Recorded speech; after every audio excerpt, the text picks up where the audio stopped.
नमस्कार अनि हार्दिक स्वागत छ। म दिनेश घिमिरे बोलिरहेको छु। म यति बेला बसन्त फुलबारीमा आइपुगेको छु। यति बेला बाटो पिच भइरहेको छ धमाधम।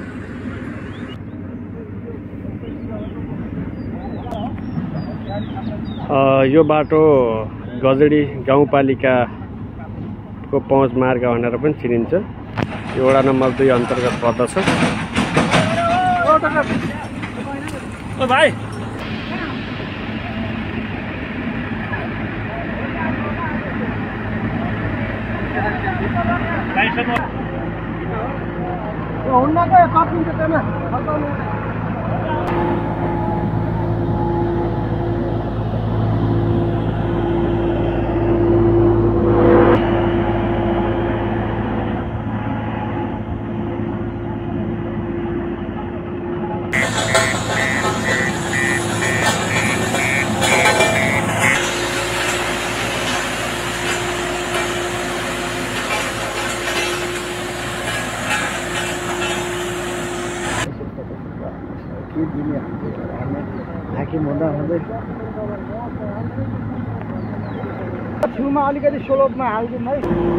दर्शक वृन्द, हामी यति बेला कञ्चन गाउँपालिका वडा नम्बर 2 मा छौँ। यति बेला वडा अध्यक्ष टेकबहादुर गुरुङ हुनुहुन्छ। उहाँसँग हामी कुराकानी गर्दैछौँ।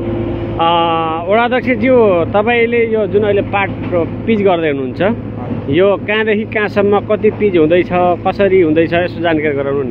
यो तपाईँको गाउँपालिका पहुँच मार्ग हो।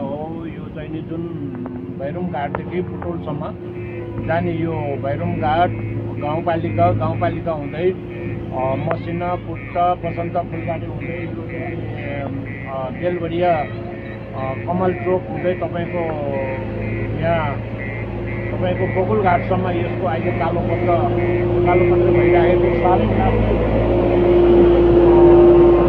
लास्टै नै बिग्रेको थियो। त्यो अलिअलि मरम्मत गरेर गिट्टी हालेको थियो। त्यसले काम नगर्ने भएपछि अहिले प्राथमिक दिएर यो बाटो बनाउँदैछ। र तपाईँको अब जुन गाउँपालिकादेखि तपाईँको बाँसगाडीसम्मको लागि पनि बेलबडिया लौसर यो जुन बाँसगाडी हुँदै अहिले चाहिँ नि यो जुन ठेक्काको प्रक्रिया चलिसकेको छ।